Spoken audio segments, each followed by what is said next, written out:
ये जो हमारा नया सत्र है वो असल मायने में हमारे आज के शो के नाम को चरितार्थ करता है। मैनिफेस्टो यही से तय होगा क्योंकि छत्तीसगढ़ के बड़े तमाम पत्रकार अब मंच पर मौजूद होंगे, यानी बीएसटीवी के मंच पर तमाम जो बड़े पत्रकार हैं, पत्रकारिता जगत के जो बड़े चेहरे हैं, वो अब इस मंच पर मौजूद होने जा रहे हैं।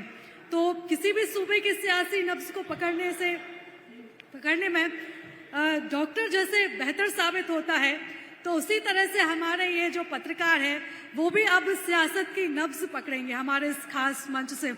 तो सभी हमारे बीच जो खास मेहमान हैं, जो हमारे पत्रकार बंधु हैं, मैं उन सभी से आग्रह करूंगी कि कृपया वो मंच पर आएं। और इस कड़ी में जो सबसे पहला नाम है वो है डॉक्टर हिमांशु द्विवेदी जी, जो प्रबंध संपादक है हरिभूमि और आईएनएच ग्रुप के। सर, मैं बहुत स्वागत करती हूं आपका। आप कृपया मंच पर आएं और अपनी सीट को ग्रहण करें। दूसरा नाम सतीश चंद्र श्रीवास्तव जी, जो कि संपादक है दैनिक नई दुनिया के। और उसके बाद मैं बुलाना चाहूंगी हमारे मेहमान उचित शर्मा जी को, जो कि टीआरपी न्यूज के संपादक हैं। मैं सभी मेहमानों का, सभी पत्रकार मेहमानों का बहुत स्वागत करती हूं बीएसटीवी के इस मंच पर। और मैं आग्रह करूंगी हमारे editor in chief Praveen Dubey ji से कि वो मंच पर आए और इस सत्र को आगे बढ़ाएं। और इसी के साथ एक और हमारे खास मेहमान राजेश जोशी जी, जो कि दैनिक नवभारत के संपादक है, वो भी हमारे बीच मौजूद होंगे। तो एक बार तालियों से स्वागत कीजिए हमारे सभी खास मेहमानों का। स्वागत एक बार फिर से। बहुत शुक्रिया प्रीता और दामिनी दोनों। पत्रकारिता में सबसे चुनौतीपूर्ण विधा जो कही जाती है वो साक्षात्कार। एक आपका अनुभव अगर लगातार बढ़ते जाए तो वो जो दक्षता है वो आती जाती है, लेकिन वो चुनौतीपूर्ण तब और ज्यादा चुनौतीपूर्ण हो जाता है कई सालों के बाद, जब सामने ही साक्षात्कार लेने वाले बैठे हों। तो बड़ा दुष्कर काम है। कोशिश करूंगा मैं कि उससे बेहतरीन तरीके से निभा जाऊं। सबसे पहले शुरुआत कर लेते हैं। हिमांशु जी, स्वागत आपका। कि जैसे हमारे प्रोग्राम का ही नाम है कि छत्तीसगढ़ का मैनिफेस्टो, क्या लगता है आपको एजेंडा क्या होगा इस बार के चुनाव में छत्तीसगढ़ में? एजेंडा तो एक ही है कि चुनाव जीतना है। तो कुल मिला के एक को सत्ता में बने रहना है, एक को सत्ता में आना है। तो मैनिफेस्टो केवल इस पर केंद्रित है। कुल मिलाकर जो वर्तमान में सरकार है वो ये माहौल बना पाने में कामयाब रही है कि वो वापस आ सकती है। किसी भी सरकार के संदर्भ में ये बड़ा चुनौतीपूर्ण होता है, और कांग्रेस के संदर्भ में ये ज्यादा चुनौतीपूर्ण इसलिए है कि देश के परिवेश में या राष्ट्रीय परिवेश में देखें तो कांग्रेस अभी भी कोई बड़ी संभावना पैदा नहीं कर दी है। पर छत्तीसगढ़ के संदर्भ में अभी भी ये सरकार खारिज नहीं है। ठीक वैसे ही जैसे देश के स्तर पर नरेंद्र मोदी के नेतृत्व की भारतीय जनता पार्टी या एनडीए की सरकार खारिज दिखाई नहीं देती। तो कुल मिला के ये महत्वपूर्ण है। तो ऐसे माहौल को बदलना भाजपा के लिए चुनौती है। तो मैनिफेस्टो की जो आप बात कर रहे हैं, तो कांग्रेस तो इसी पर रहेगी कि हम जो करते आ रहे हैं हम वैसे ही करते रहेंगे, क्योंकि उसे लगता है कि इससे उसकी जीत सुनिश्चित होती है। भाजपा को अपने तौर तरीकों में बदलाव तलाश रही है, इसलिए तलाश रही है कि जो वो कर रही थी उसे 2018 में खारिज कर दिया। तो भाजपा को कुछ नया लेके आना है, और सबसे नया जो उसे लेके आना है वो धान के संदर्भ में समाधान लेकर आना है। अगर भाजपा धान के संदर्भ में समाधान नहीं लाएगी तो मैदान में वो नतीजा नहीं हासिल कर पाएगी जिसकी उसकी इच्छा तो है, पर उसके संदर्भ में अभी मंजिल काफी दूर दिखती है। ऐसी मेरी इतने नजदीक इलेक्शन है, आपको लगता है कि जो समाधान है वो आ जाएगा इतनी जल्दी में? भाई, जब 2018 का चुनाव था तो उस समय पर कमोबेश लोग ये मानते थे कि भाजपा वापस आ जाएगी। डॉक्टर रमन सिंह को लेके कोई एंटी इनकम्बेंसी दिखाई नहीं देती थी। पर जब कांग्रेस का जन घोषणा पत्र आया और उसके साथ जैसा माहौल बना, तो चुनाव का मतदान होते होते तक वातावरण ऐसा हो गया था कि हर दिन भाजपा की एक सीट घट रही थी और कांग्रेस की एक सीट बढ़ रही थी। जिसकी सत्ता में वापसी की उम्मीद कर रहे थे वो 15 सीटों पर सिमट गई थी। तो समय कभी कम नहीं होता। भाजपा के लिए समय चुक गया ऐसा नहीं है, समाधान के लिए उसके पास हथियार है कि नहीं, ये सवाल है। तो धान के संदर्भ में इंतजार है, अभी तक उसको लेकर कुछ उम्मीद जागी नहीं है। तो अगर उम्मीद पूरी हो गई तो एक कड़ा मुकाबला हम होते हुए देखेंगे, अन्यथा फिर जाके कड़े मुकाबले के लिए भी शायद हमें इंतजार 2028 का करना पड़ेगा। सतीश जी को एक बार शामिल करते हैं। सर ये बताइए कि जो जैसे हिमांशु जी कह भी रहे हैं कि परसेप्शन अगर बिल्डअप हो गया किसी भी गवर्नमेंट के खिलाफ तो वो ठीक कर रही है, तो वो आगे तक कंटिन्यू कर जाती है। आपको लगता है कि ऐसा कोई गेम चेंजर जैसे हिमांशु जी जिक्र भी कर रहे हैं वो आ सकता है इस दौर में, या फिर इनके जितने भी अनाउंसमेंट हैं वो पूरे पब्लिक को अपील कर जाएंगे? धन्यवाद। अभी तक जो स्थिति है, हिमांशु जी ने से बात की, और भी जो लोगों का परसेप्शन है, कांग्रेस एक तरह से आगे है।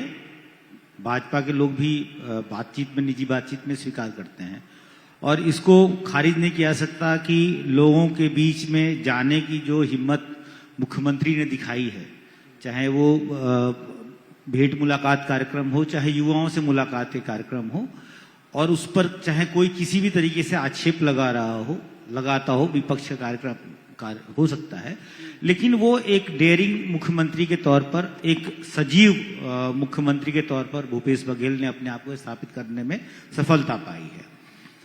भाजपा के सामने नेतृत्व का भी संकट है।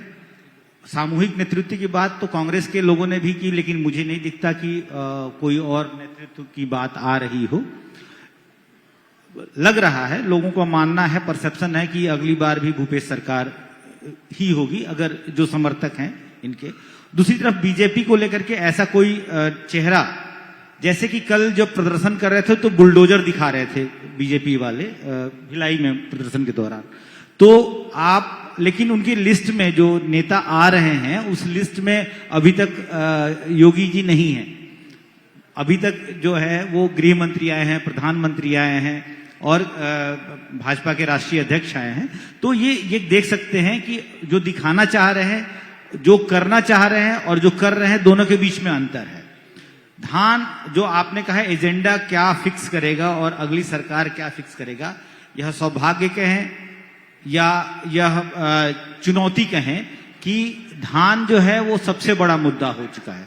70% के आसपास वोटर माने जाते हैं जो प्रत्यक्ष अप्रत्यक्ष रूप से किसानी से जुड़े हुए हैं, और वो वोटर निश्चित तौर पर राष्ट्रीय फलक पर, राष्ट्रीय परिदृश्य में एक भूमिका निभाने की स्थिति बनेगी अगर बीजेपी की सरकार, एनडीए की सरकार अगर यहां के लिए घोषणा करती है धान के मामले में, तो वो लागू हरियाणा, पंजाब, उत्तर प्रदेश और बिहार में भी करना होगा, सभी जगहों पर करना होगा, पश्चिम बंगाल में भी करना पड़ेगा। तो एमएसपी को लेकर के अगर कोई नीति में बदलाव आता है तो राष्ट्रीय परिदृश्य में उसका इम्पैक्ट आएगा। और धान मुद्दा तो बन ही गया है, इसमें दो राय नहीं है, क्योंकि पिछला चुनाव, जैसा कि हिमांशु जी ने कहा और भी साथी वरिष्ठ जन है बताएंगे, कि धान अभी तक मुद्दा बना हुआ है। धान मुद्दा बना हुआ। बाबूलाल जी की तरफ रुख कर लेते हैं।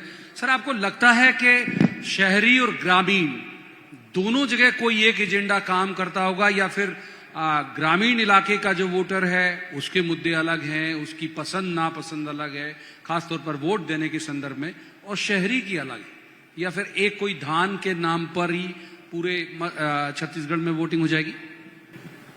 देखिए, किसी एक विषय पर कभी भी चुनाव नहीं होते, लेकिन जब आप राज्य की तरफ ध्यान से देखेंगे तो छत्तीसगढ़ एक ऐसा राज्य है जो गांवों में बसता है, और गांव की जो परिभाषा है वो सबको स्पष्ट है कि गरीब आदमी का क्षेत्र है, कम पढ़े लिखों का क्षेत्र है, उनके जेब और पेट दोनों की जो चिंता करेगा उसको वो लोग ध्यान देते हैं।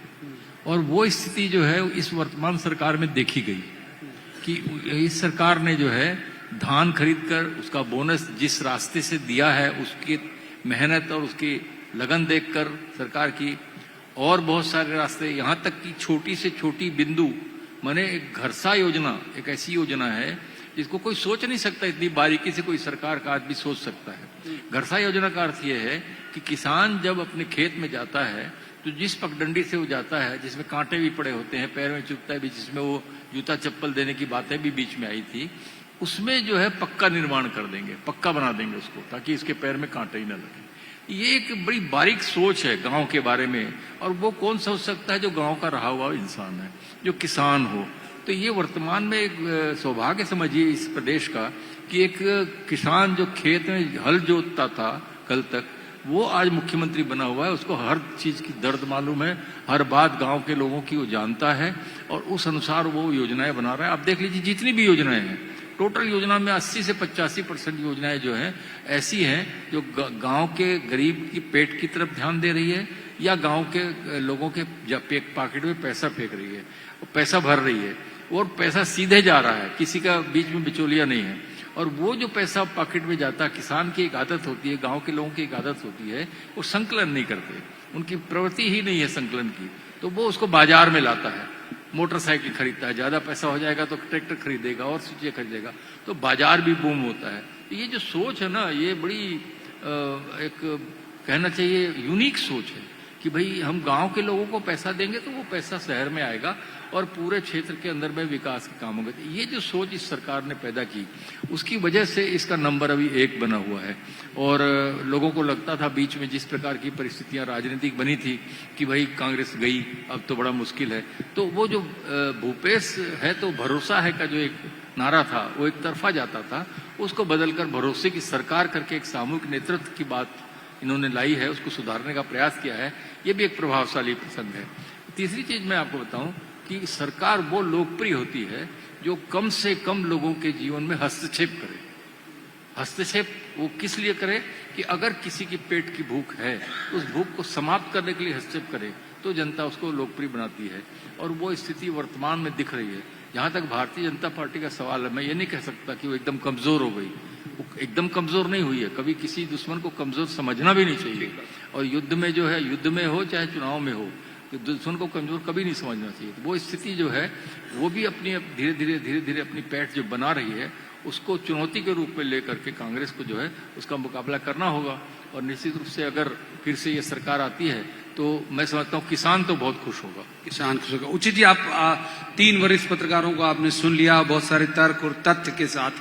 तो ट्राइबल एक ऐसा मसला है दोनों स्टेट में, जो ये पहले अविभाजित मध्य प्रदेश ही था, छत्तीसगढ़, ट्राइबल को लेके ये कहा जाता है कि नैसर्गिक वोटर एक तरह का कांग्रेस का होता है। वो बीजेपी कई बार से प्रयास कर रही है, कुछ जगह सेंध मार भी देती है, लेकिन अधिकतम जो है वो कांग्रेस की तरफ जाता है। यहाँ भी वैसे ही हालात हैं और उसके एजेंडे क्या होंगे, उसका मुद्दा क्या रहेगा? नहीं, ऐसे हालात हमेशा से नहीं है। पिछली बार देखिए कि वो भारतीय जनता पार्टी के साथ थे, इस बार वो कांग्रेस के साथ है। तो हमेशा से ये जो 32% ट्राइब्स है, लगभग 1 करोड़ पॉपुलेशन उनकी है छत्तीसगढ़ में, तो इनकी अपनी अपनी 13 में अलग था, 18 में अलग था, अब देखने को मिला। अब 23 में भी कुछ चीजें देखने को मिल सकती है। अभी संपूर्ण रूप से ये कांग्रेस के पास है, लेकिन संपूर्ण रूप से अब कांग्रेस के पास रहे इसमें संदेह है। अच्छा, क्योंकि बहुत सारे उनके अपने इश्यूज है, आरक्षण को लेके है, धर्मांतरण को लेके है, पेशा कानून को लेके है। पेशा कानून तो लागू हुआ, लेकिन जिस तरीके से उसकी जिस्ट निकाली गई, जिस तरीके से उसको नीचे लाया गया, वो एक बेहतरी से नहीं कह सकते आप इसे। अभी वो उनकी मांग में वो बना हुआ है कि जिस तरीके से पेशा कानून लागू होना था वो हुआ नहीं, तो एक बहुत बड़ी मांग के रूप में आप इसको देख सकते हैं। वैसे भी छत्तीसगढ़ में अभी भी मुझे लगता है, मेरे अपने निजी विचार है कि ट्राइब्स को अभी भी एक वोट, एक कमोडिटी के रूप में हम देखते हैं। वो भी वहां के जो वनोपज है वो अलग है, ट्राइब्स भी एक पॉलिटिकल कमोडिटी के रूप में देखते हैं। जितना उद्धार है, जितना विकास, जितनी तो चीजें भी है, होनी चाहिए थी उतनी हुई नहीं। हम ट्राइब्स के नाम पे वोट मांगते आए 23 साल से, लेकिन जितना विकास हो, जितना उद्धार हो, जितनी चीजें रोजगार के सृजन उधर उत्पन्न होने चाहिए थे वो हुए नहीं है। हम केवल ट्राइब्स के नाम पे वोट मांगते हैं, ट्राइब्स के नाम पे सरकारें उनके नाम पे काफी लंबे समय से वोट मांगते आ रही, मगर हकीकत में ट्राइब्स की पोजीशन अगर आपको देखनी है तो एक बार बस्तर और सरगुजा जाके देखिए कि अभी भी वो अपनी वनोपज पे ही लड़ रहे हैं, अपनी जल जंगल जमीन की लड़ाई वो लड़ रहे हैं। उनकी लड़ाई अभी भी खत्म नहीं हुई है।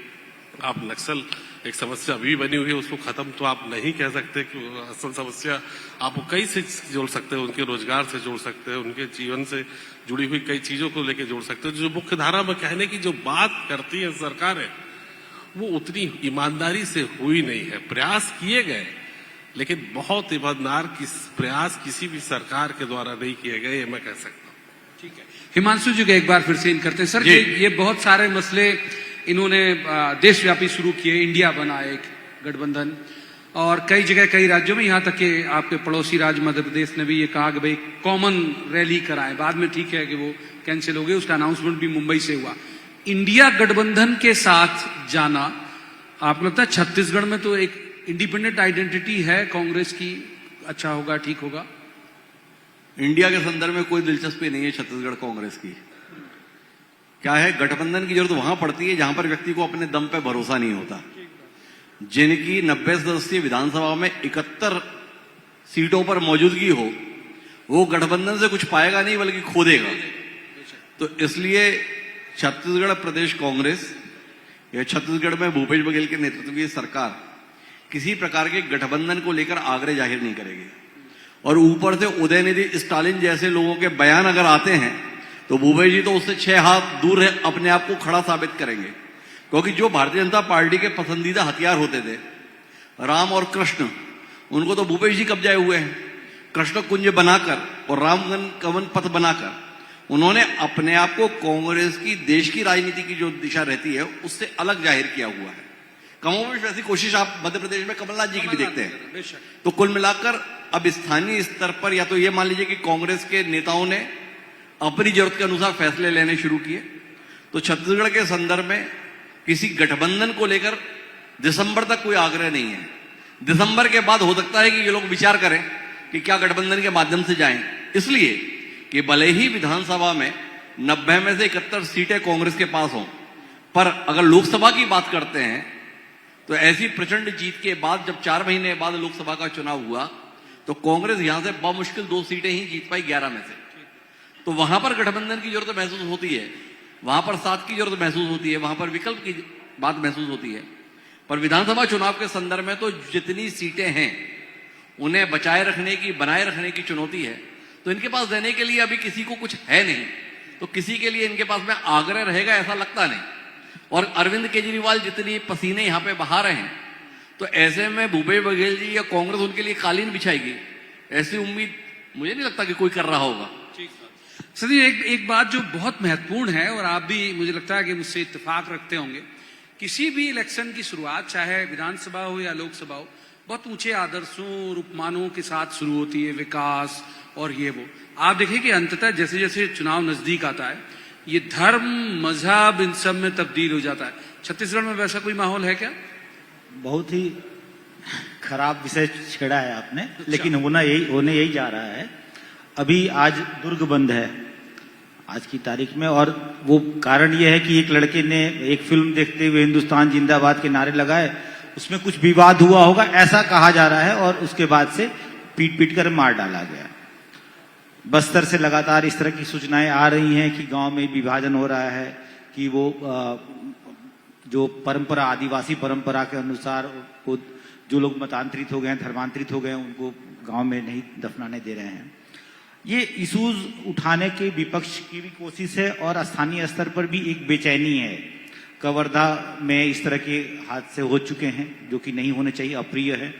जसपुर इलाके में ऐसा हो रहा है। तो ये पूरे हम देख पा रहे हैं छत्तीसगढ़ के हर कोने में कुछ ना कुछ इस तरह के हैं, मुद्दे हैं जो असली मुद्दे हैं, जो मुद्दे होने चाहिए।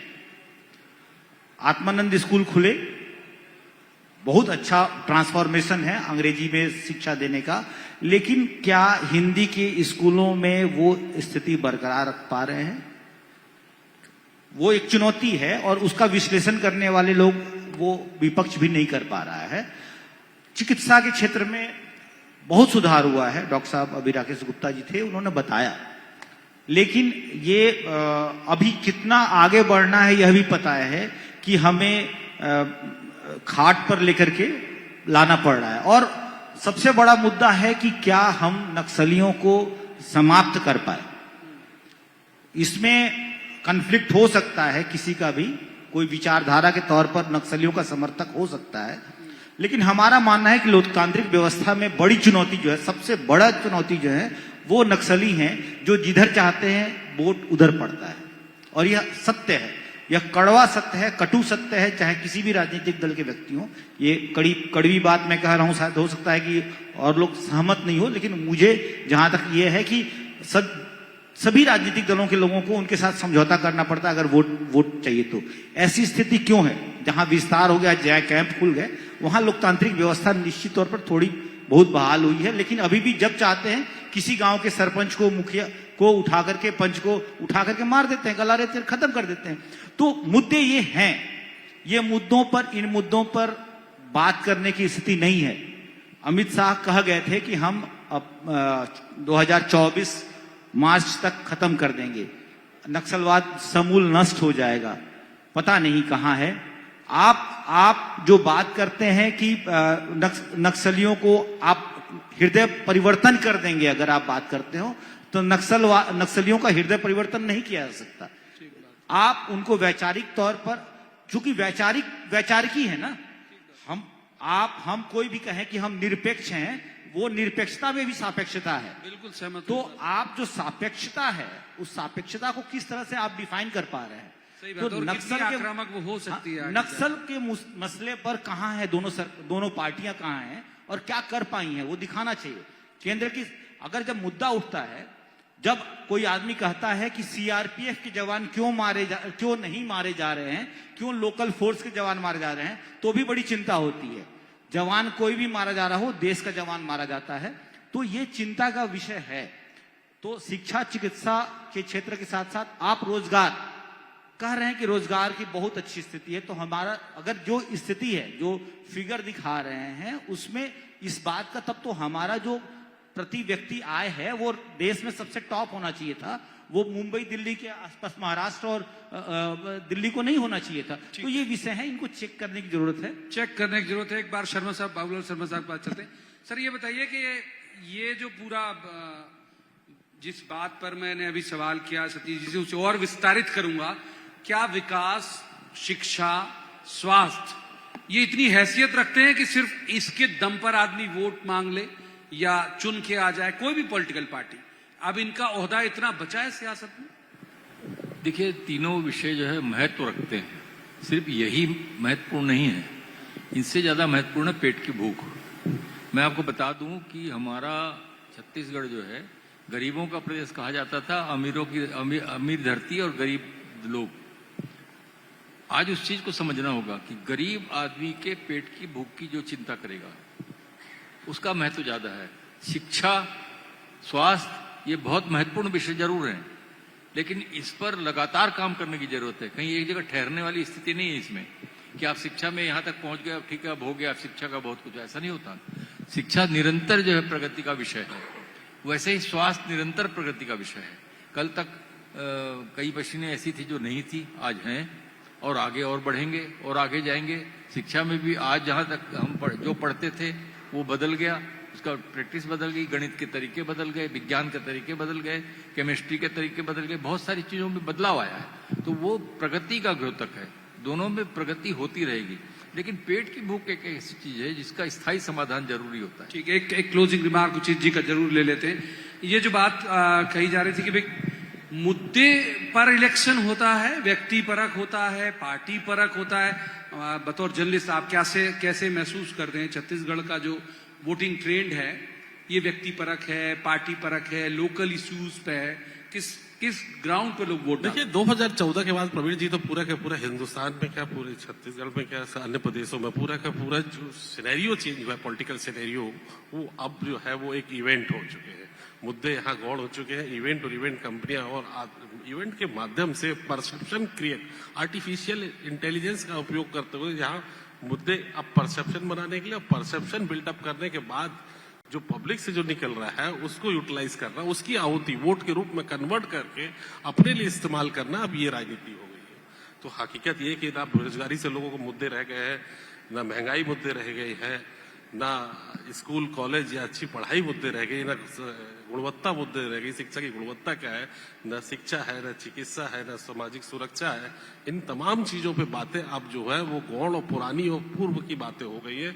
अभी तो परसेप्शन क्या बना रहे हैं, नई चीजें घोषणा क्या कर रहे हैं, नए फ्री ब्रीज दे क्या रहे हैं, उस पर पूरे के पूरे अब जो है वो चुनाव जाते जा रहे हैं। तो ये मुद्दे निश्चित तौर पर ज्यादा कारगर साबित हो रहे हैं। पुराने अनुभव से देख सकते हैं कि आप दे क्या रहे हैं, पब्लिक को किस तरीके का आप धान में धन। बड़ी दिलचस्प और तार्किक चर्चा चल रही थी। मैं इसे लंबा ले जाने के मूड में था, लेकिन जो वक्त है वो इजाजत नहीं देता। एक बात जरूर मैं कहूंगा कि भाई चारों विद्वान यहाँ बैठे हैं और बहुत पत्रकारिता को लेके एक तरह के पुरोधा है, तो इनका जो आकलन है जो मोटी मोटी बात निकल के आ रही है वो ये कि अभी जो गवर्नमेंट है वो बड़े कंफर्टेबल पोजीशन में है इलेक्शन के संदर्भ में, और अब होगा क्या ये वक्त बताएगा। और हम उम्मीद करेंगे कि एक बार फिर हम इलेक्शन के बाद यहाँ आकर बैठे और संवाद करें। बहुत बहुत शुक्रिया सर, आप चारों का वक्त निकाल के यहाँ आने का बहुत धन्यवाद।